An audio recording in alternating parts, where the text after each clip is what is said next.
Okay. तो दोस्तों इस वीडियो में हम सेल मैन्युफैक्चरिंग कंपनी के बारे में बात करने वाले हैं। अगर आपने इसे शॉर्ट टर्म के लिए बाय किया है या फिर लॉन्ग टर्म के लिए बाय किया है, दोनों ही की केसेस के बारे में हम डिस्कशन करने वाले हैं और जानने वाले हैं कि क्या हमें इसे बाय करना चाहिए या नहीं करना चाहिए, और अगर कर लिया है तो हमें क्या टारगेट एक्सपेक्ट करने चाहिए। सारी चीज़ों के बारे में चर्चा होगी। लेकिन दोस्तों उससे पहले हमें सबसे पहला एनालिसिस हम हमेशा करते हैं, मैक्स चार्ट पैटर्न देखते हैं कंपनी का। मैक्स चार्ट पैटर्न देखने से हमें एक चीज क्लियर हमेशा हो जाती है कि कंपनी कैसी है। एंड दोस्तों अगर हम इस कंपनी का मैक्स चार्ट पैटर्न देखें तो हमें पता चलता है कि 600 रुपए पर एक टाइम पर ये कंपनी हुआ करती थी, एंड अभी कंपनी 60 रुपए पर आकर खड़ी है। एंड वो भी 60 रुपए खाली पंप की वजह से हुआ है, वो एक्चुअली 60 रुपए की नहीं थी, वो 2-3 रुपए की थी, वहां से इसे पंप कर कर 60 का लाया गया है। तो देखते हैं क्या होता है अभी कंपनी में। बहुत ज्यादा छोटी कंपनी है दोस्तों, केवल और केवल 2 करोड़ का मार्केट कैपिटलाइजेशन है। दोस्तों 2 करोड़ का मार्केट कैपिटलाइजेशन वाली कंपनी, क्या ही बोलूं मैं, बहुत ज्यादा रिस्की होती है ऐसी कंपनीज। एंड बहुत ज्यादा रिस्की होने के साथ ही साथ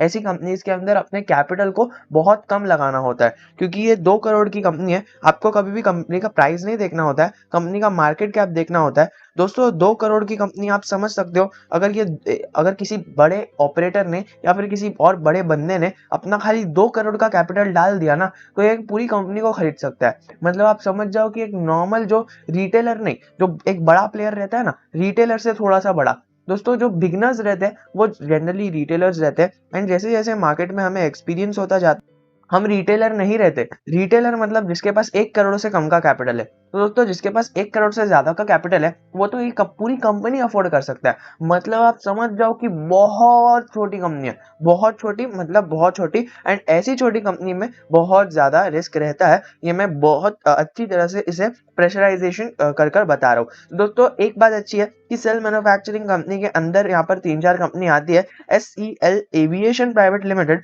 एंड दोस्तों एविएशन मतलब इनके खुद के कोई प्राइवेट जहाज नहीं है, बस एक नॉर्मली वो एविएशन के अंदर 2-3 बिजनेसेस करती है, वो हम आगे जानेंगे। लेकिन अगर हम देखें तो मेजर अर्ली एक्सपोर्ट फैब्रिक्स का होता है। एंड फैब्रिक्स की मैन्युफैक्चरिंग सेल टेक्सटाइल्स के अंदर होती है। एंड इसी का रिजल्ट आपको कंसोलिडेटेड के अंदर देखने मिलता है, स्टैंड अलोन के अंदर तो खाली कंपनी का देखने मिलता है। क्योंकि आप देखो तो सेल मैन्युफैक्चरिंग एक ये पेरेंट कंपनी है, उसके अंडर आपको ये सारी कंपनीज 6 कंपनीज आती हुई देखने मिलती है। आप 6 कंपनीज के नाम देख सकते हो। एंड ये देखिए यहाँ पर SEL टेक्सटाइल के थ्रू आपको मैन्युफैक्चरिंग होते हुए देखने मिलती है। फिर आपको यहाँ पर SEL इकोकेम की तरफ से आपको केमिकल की मैन्युफैक्चरिंग होते हुए देखने मिलती है। कुडू इंडस्ट्रीज वो सारी चीजों की पैकिंग करती है। एंड सेल एक्सपोर्ट्स आपको एक्सपोर्टेशन के बिजनेस के अंदर आते हुए देखने मिलते हैं। एंड ये सारा काम करते हुए आप देख सकते हो ये कंपनी है ना, अराउंड 100-200 करोड़ के आसपास का रेवेन्यू जनरेट करने के लिए सक्षम रहती है। पूरे साल भर में अगर आप देखो तो 600-700 करोड़ के रेवेन्यू तक भी वो एक किसी जमाने में पहुंच चुकी थी, ये 6 कंपनी के बदौलत। मतलब ये 6 कंपनी जो भी काम करती है उससे रिलेटेड 600 करोड़ के रेवेन्यू पर भी पहुंच गई थी। लेकिन दोस्तों ये कोई अच्छी बात नहीं है, ये एक नेगेटिव ट्रेड है, वो मैं आगे बताऊंगा कैसे। बट दोस्तों अगर हम बात करें ये 6 कंपनी के नाम, अगर आपको जानने हैं तो आप यहाँ पर खुद वीडियो को पॉज कर कर देख सकते हो, वरना अगर हम देखें तो ये कंपनी की ऑफिशियल वेबसाइट है। एंड मैं आपको एक बेसिक सा कंपनी के वेबसाइट नहीं, मैं एक नॉर्मली वेबसाइट के बारे में बताना चाहता हूँ। तो दोस्तों अगर हम कोई भी बड़ी वेबसाइट बनाते हैं या फिर हम एक रिटेल लेवल पर भी छोटी वेबसाइट भी बनाते हैं ना, तो उसके अंदर हमें बहुत सारे प्लगइन्स इंस्टॉल करने होते हैं। ज्यादा नहीं बट एक specific bunch of plugins install करने होते हैं जो हमारी हर एक एक्शन को यहाँ पर प्रेडिक्ट और अच्छे से सही तरह से रखते हैं, वो उसको मेंटेन करते हैं। तो दोस्तों आप ये देख सकते हो, ये जो इमेज चेंज हो रही है ना यहाँ पर बीच में, ये देखिए फिर से चेंज हो गई, तो ये चेंजेस ऑफ इमेज करने के लिए भी एक प्लगइन लगा होगा। वैसे ही कंपनी की वेबसाइट को अट्रैक्टिव बनाने के लिए आपको चेंजेस करने होते हैं, प्लगइन लगाने होते हैं जिससे वेबसाइट अट्रैक्टिव लगे। तो दोस्तों प्लगइन यहाँ पर इन्होंने कोई लगाया था, लेकिन ये प्लगइन सपोर्टेड नहीं है। एंड ये कितने टाइम से आपको ये हटता हुआ देखने नहीं मिल रहा है। मतलब कभी कभी हो जाता है कि प्लगइन डिफॉल्ट हो जाता है एंड प्लगइन सपोर्ट नहीं करता है, तब हमें ये करना चाहिए कि उसको चेंज करना चाहिए। लेकिन इस प्लगइन पर कोई भी ध्यान नहीं दे रहा है। इससे हमें साफ पता चल जाता है कि कोई भी डेडिकेटेडली IT का बंदा इसमें नहीं लगा हुआ है जो ये सारी चीज करे। अगर हम देखें ना तो कंपनी की वेबसाइट के अंदर भी आपको दिख रहा है कि इसके अंदर खाली 9 एम्प्लॉइज है, पूरी कंपनी को चलाते हैं 9 एम्प्लॉइज। आपके सामने मैंने यहाँ पर रख दिया है। ये देखिए यहाँ पर ये फॉलोअर्स तो अराउंड 243 है, लेकिन ये 17 एम्प्लॉइज है। उसमें से हेड ऑफ द मैनेजमेंट के अंदर 9 एम्प्लॉइज है एंड बाकी के 8 एम्प्लॉइज छोटे वर्कर्स के रूप में है।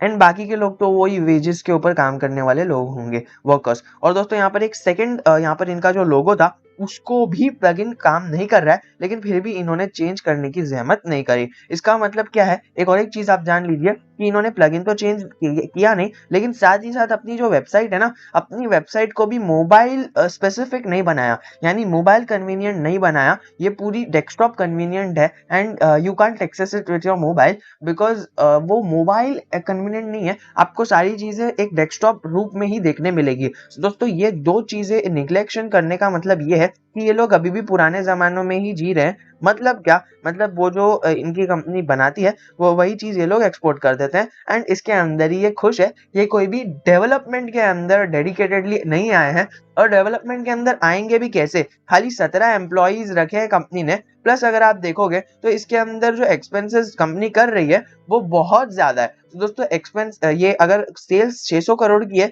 तो 665 करोड़ का तो इन्होंने एक्सपेंस किया है, और नियरली नेट प्रॉफिट देख लो तो 300 करोड़ के लॉस में कंपनी उस टाइम पर चले गई। तो दोस्तों ऐसी जो कंपनी की हालत बनी हुई है एंड कंपनी की कोई भी फ्यूचर प्रोस्पेक्ट्स एंड ग्रोथ हमें इनके एनुअल रिपोर्ट्स के अंदर नहीं देखने मिलती है एंड कोई भी डेडिकेटेडली सीए और सीएस इनका नहीं देखने मिलता है। मैंने इनकी सारी एनुअल रिपोर्ट्स पर एक नजर डाली तो हमें पता चला कि कोई भी एक बंदा जो है इनकी एनुअल रिपोर्ट्स को नहीं करता है। यहाँ पर ये जिससे भी होता है वो अपनी कंपनी की करवा लेते हैं। एंड आपको यहाँ पर एक और एक चीज बताओ, केवल 17 एम्प्लॉइज वाली कंपनी, और यहाँ पर आपको ये जो है ना लिंक्डइन की इनकी प्रोफाइल, लिंक्डइन की प्रोफाइल पर इस वक्त है हम, एंड लिंक्डइन की प्रोफाइल पर हमें ये दिख रहा है कि इनको जो वेबसाइट मेंशन करनी थी वो कोई प्रोफेशनल वेबसाइट इन्होंने मेंशन नहीं किया, www वाली मेंशन की है। दोस्तों www डॉट वाली करनी होती है अगर कोई प्रोफेशनल लुकिंग अट्रैक्टिव प्रोफाइल बनाना चाहते हैं तो। प्लस अगर आप देखोगे तो कंपनी साइज के अंदर क्या लिखा गया है, my self only.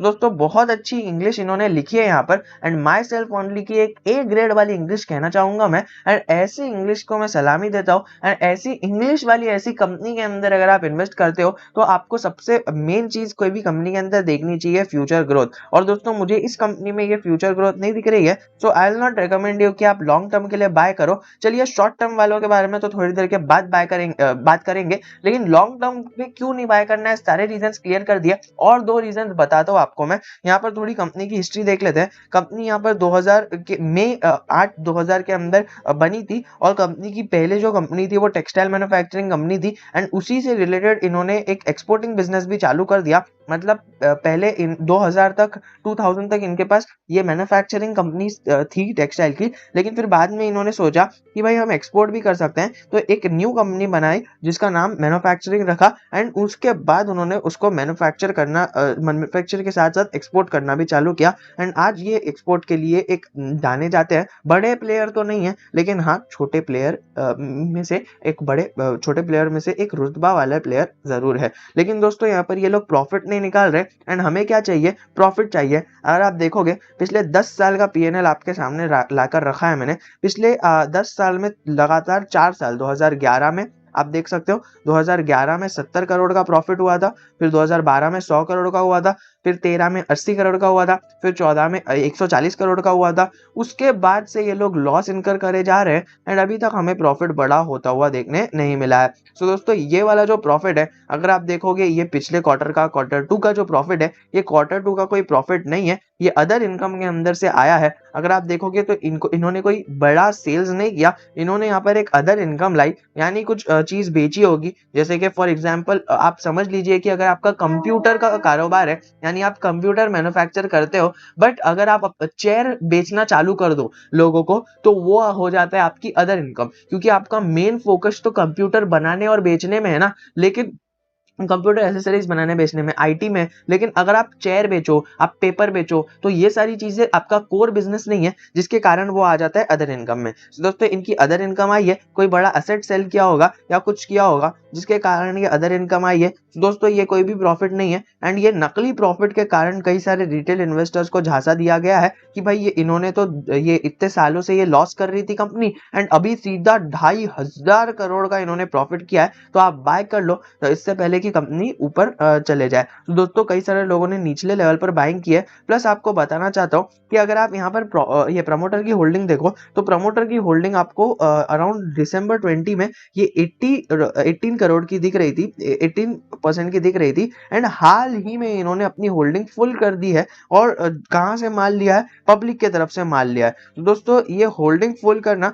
Maximum holding करना, यानी 75% होल्डिंग खाली प्रमोटर्स के पास है, इसका सिंपल सा मतलब क्या आ जाता है? 75% होल्डिंग यानी आप पकड़ कर चलो 2 करोड़ का 75% कितना होगा? 1.5 करोड़ होगा डेफिनेटली। तो 1.5 करोड़ इन्होंने लगाए और ये 75% ले लिया। तो दोस्तों उसमें कोई बड़ी बात नहीं है। हाँ, अगर कोई बड़ी कंपनी होती जिसका मार्केट कैप ही यहाँ पर 20-30 हजार करोड़ होता या 2 लाख करोड़ होता, तब जाकर अगर वो अपनी कंपनी में 75% की हिस्सेदारी रहते तो वो एक अच्छी बात होती। हाँ, लेकिन ये एक पॉजिटिव सिग्नल हो जाता है कि प्रमोटर अपनी कंपनी को बाय कर रहे हैं तो आप भी बाय कर लीजिए। लेकिन दोस्तों ये जो 75% है इसमें से 38% की होल्डिंग तो प्लेज है यानी गिरवी है।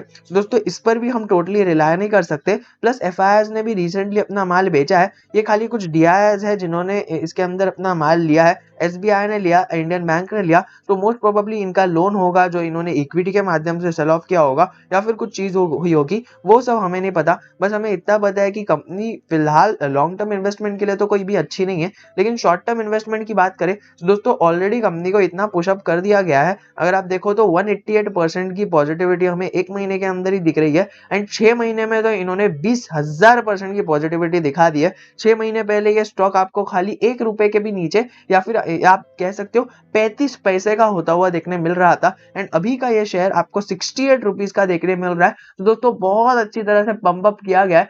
एक ही बार में डंप कर देंगे लोग, जो भी बड़े बड़े ऑपरेटर्स है यहाँ पर, वो प्रमोटर्स ने अपना माल खरीद लिया है एंड उसकी वजह से ये ऊपर गया है और कुछ भी रीजन नहीं है। दोस्तों अगर आपने अपना कैपिटल इसके अंदर इन्वेस्टमेंट किया है, बहुत हाईली रिस्की कंपनी है, शॉर्ट टर्म इन्वेस्टर्स को तो अभी इस लेवल पर बाइंग करनी ही नहीं चाहिए। ऑल्दो पीई शोइंग कि यहाँ पर बहुत ज्यादा अंडर वैल्यूड स्टॉक है, लेकिन फिर भी मैं कहना चाहता हूँ कि ऐसे लेवल्स पर किसी भी कंपनी में बाइंग मत करो। अगर आपको ये एटलीस्ट अगर ये कंपनी 2,000 करोड़ की दिखती ना, तब मैं कह सकता था कि ओके इसके अंदर बाइंग कर सकते हैं, बट 2 करोड़ की कंपनी बहुत हाईली रिस्की कंपनी होती है। अगर आप चाहते हो बहुत कम अमाउंट अगर आप चाहते हो तो इन्वेस्ट कर सकते हो, लेकिन अपर सर्किट में तो कभी इन्वेस्ट करना ही नहीं चाहिए। अगर आप चाहते हो तो ये लोअर सर्किट में जब जाए तब इन्वेस्ट कर सकते हो, वरना एक स्मॉल सा amount small term short term के लिए कर सकते हो एंड फिर बाद में आप अपनी स्टडी कर सकते हो कि क्या हुआ आपके पैसे का। एंड जो पैसा आप इसमें इन्वेस्ट करोगे भूल ही जाना कि वो पैसा मेरे पास कभी था।